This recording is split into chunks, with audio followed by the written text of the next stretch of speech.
베드로전서 2장 17절. 제가 가지고 있는 성경책은 신약성경 379쪽입니다.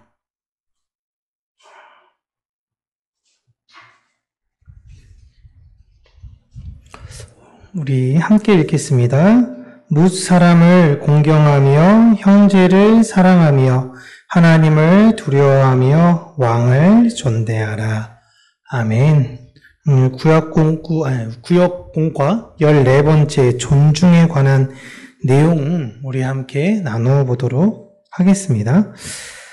세상에서 존중받는 사람, 이게 젊은 사람들은 영어를 써서 리스펙 한다고 이야기를 하죠.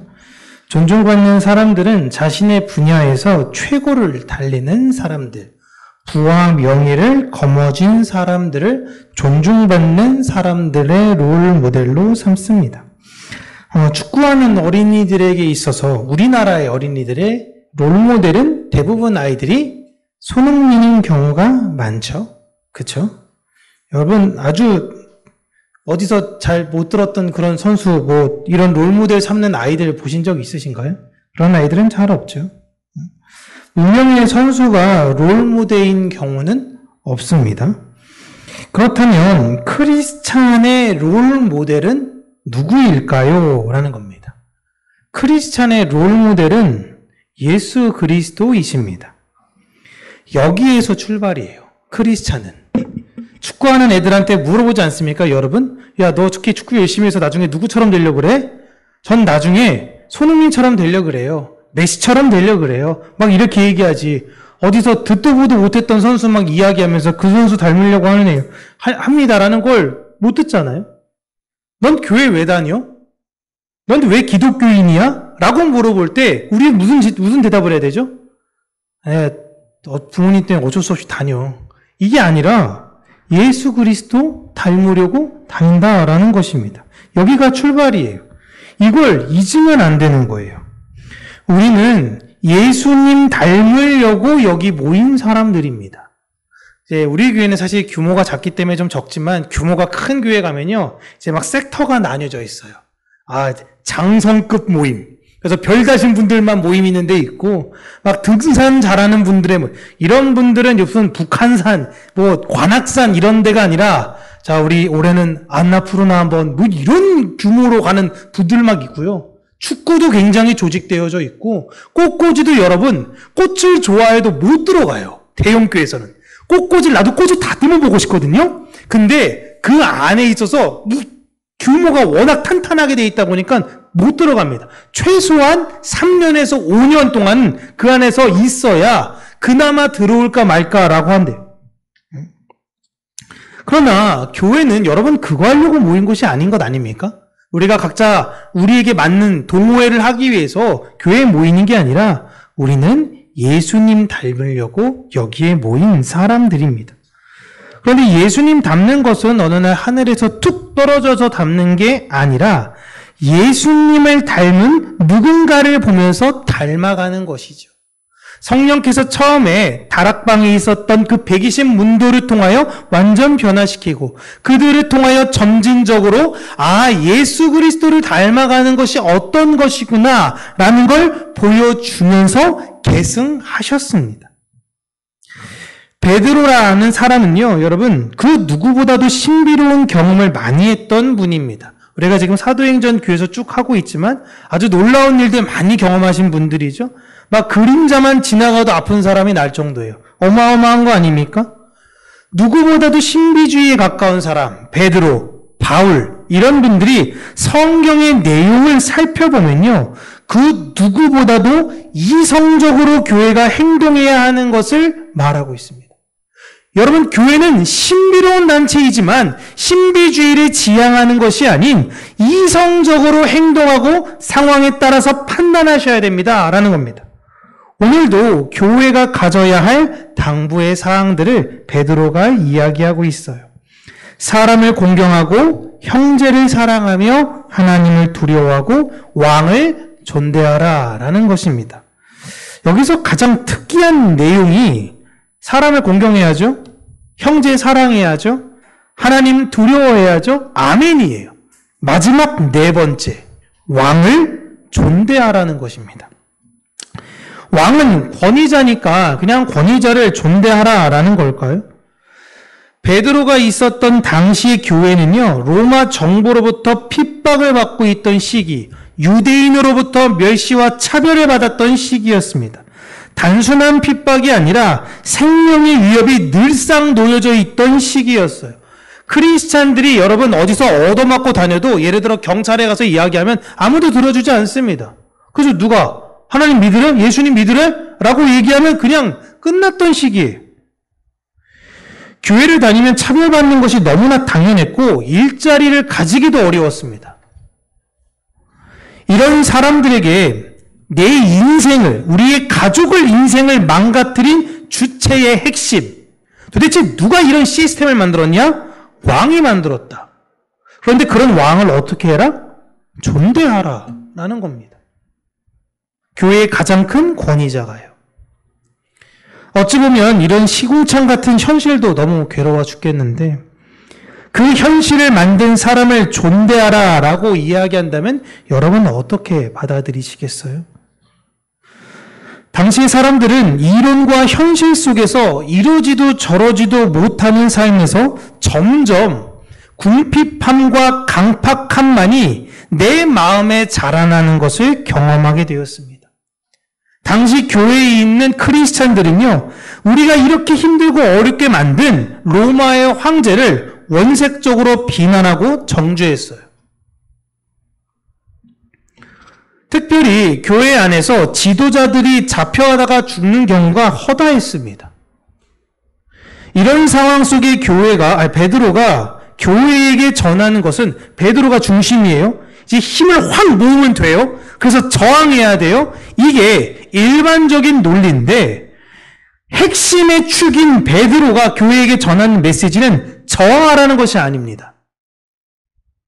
지금이야말로 내가 롤모델로, 교회가 롤모델로 삼으셨던 예수를 따라갈 수 있는 것을 증명할 수 있는 상황이다 라는 거예요. 그토록 말로만 했던 십자가, 말로만 했던 그 십자가, 그 헌신, 그게 진짜 네가 보여줄 수 있는 시기가 지금이다라는 거예요. 누구라도 왕을 비난할 수 있습니다. 그런데 그런 왕을 비난하지 말고 존중하라라는 거예요. 여기서 존중이라는 원어는요, 왕을 존중합니다. 위정자들 잘되게 하여 주시옵소서. 입술로 하라는 게 아니라 마음의 태도에서부터 시작하라는 거예요. 왜요? 왜 그들을 존중해야 하죠? 왜? 이 세상의 주권자가 하나님이심을 믿었기 때문이에요. 우리는 이 세상의 모든 주권을 하나님 뜻 안에서 이루어진다는 걸 믿는 사람들이다. 고로 지금 우리가 닥친 이 환난과 핍박과 고난 또한 하나님이 우리에게 무언가 유익된 걸 주시기 위한 하나님의 계획이심을 믿어야 한다. 그걸 우리의 삶의 태도로 보이는 게 바로 교회다라는 거예요.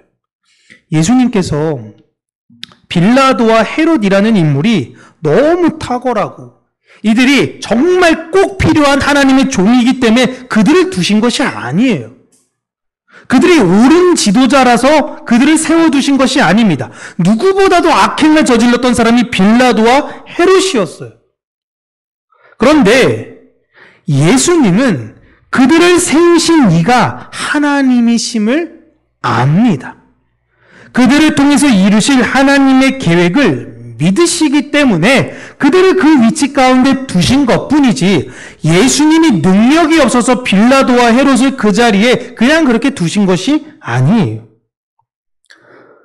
그렇다고 해서 힘이 있는 사람들, 위정자들만 존중하라라는 것은 절대 아닙니다. 오늘 베드로가 강조하는 건 부당한 사람이라도 그 부당한 사람을 세우신 분을 믿으라는 거예요. 느부갓네살이라는 왕이 부당한 왕입니다. 그러나 그를 세우시고 그가 우리나라를 다 망하게 했지만 그를 세우신 하나님을 믿었던 게 다니엘이에요. 여러분, 우리 회사에 있는 상사들 누가 세운 겁니까? 하나님이 세우신 거예요. 그죠? 우리 형민 형제가 얼굴이 굉장히 일그러지고 있는데, 그렇죠? 저 인간이? 라고 얘기할 수 있죠? 그 사람 누가 세운 거예요? 하나님이 세우신 거예요. 왜요? 나의 유익을 위해서. 조금 이제 직선적인 질문 드리면, 우리 부모님. 제 부모님 말고, 우리 각자의 부모님. 부모님이 굉장히 인격적인 모르겠지만, 그렇지 않을 수도 있거든요. 왜 그런 부모를 나는 만나게 해줬을까? 우리 부모님이 누구누구네 집 부모님처럼 너무나 인격적이고 너무나 부유하고 나의 모든 것들을 채워주면 좋을 텐데 왜 나는 이런 부모님을 하나님이 주신 거야? 도대체 왜? 여러분, 크리스찬은 하나님께서 이 모든 것들을 주관하시며 그분의 선하신 뜻대로 모든 것이 이루어져 가고 있다는 걸 믿는 사람들이에요. 여기에서 시작하는 거예요. 권력에 아부하고 편승해서 자신의 유익을 구하거나 어려운 사람들을 돕는다라고 이야기하면서 상대적 우월감에 취해서 살아가는 게 아니에요. 우리는 아주 선한 동기로 우리 주변에 있는 사람들을 사랑해야 합니다. 예수님이 그렇게 하셨던 것처럼. 물론 바울이 갈라디아 교인들에게 이야기했던 것처럼 특별히 믿음의 가정들에겐 그 선한 마음을 더 많이 해야 되는 것이죠. 교회는 예수님의 마음으로 살아가는 사람들입니다. 지위 고하를 막론하고 모든 사람을 존중하는 마음으로 살아가는 거예요. 누구를 차별하라고 부름받는 것이 아니라 우리는 존중하라고 부름을 받았어요. 그게 이웃 사랑이에요. 이웃 사랑 여러분 너무 이게 형이상학적으로 막 어찌 그냥 개념적으로 생각하는 게 아니라 내가 다른 사람을 존중하는 겁니다. 사장님인데 종업원을 존중해요. 이게 말이 됩니까 여러분? 내가 얘를 왜 써요? 종업원을. 내가 편하려고 쓰는 거 아닙니까? 그러려고 돈 주잖아요. 그런데 내가 왜 얘를 존중해야 돼요? 이게 세상에선 맞지 않는 이치예요. 그런데 교회의 사장님들은 내 아랫사람을 볼 때 그 사람의 돈을 주는 걸 넘어서서 그를 인격적으로 존중하라라는 것입니다. 우리는 이 세상의 정결이 무엇인가를 구분짓는 사람들이 아니에요. 그건 하나님께서 구분지으실 거예요. 우리는 정결이 무엇인지를 보여줘야 하는 사람들입니다. 그 존중한 마음으로 이웃을 따뜻하고 잘 배려해 주시고 그렇다고 이야기해서 너무 무례한 사람들과 내가 다 썩어가면서까지 힘겹게 싸우지는 마세요. 때로는 좀 거리를 둘 수도 있긴 하겠지만 내 마음 안에 적어도 나는 예수님 닮으려고 하는 사람이야 라는 마음을 잃지 않고 살아가는 우리 모두가 되시기를 주님의 이름으로 축복합니다. 기도하겠습니다. 살아계신 하나님 아버지, 우리가 세상을 살면서 다른 사람을 존중하고 이해하고 사랑하는 것이 얼마나 어려운지, 너무나 무례한 사람들도 많고 너무나 나를 무시하는 사람들도 많이 있지만 예수 그리스도께서 우리를 위하여 십자가를 지셨던 것들을 다시금 생각하며 나를 사랑하셨고 내 1만 달란트를 해결해 주시고 이제 나가 내 100데나리온 빚진 자들을 내가 어찌 대할지 보시는 하나님, 내가 그들 앞에서 하나님의 사랑이 얼마나 크고 놀라운지를 존중함으로 보이는 자가 되게 하여 주시기를 간절히 간구하고 소원합니다. 이 모든 것들이 우리의 힘과 능으로 될 수 없습니다. 성령 하나님, 우리를 붙드시고 우리가 더욱더 그들을 향해서 진실하고 성실한 마음으로 잘 대할 수 있도록 우리의 마음 안에 예수 그리스도의 마음으로 늘 무장시켜 주시옵소서. 예수님 이름으로 기도합니다. 아멘.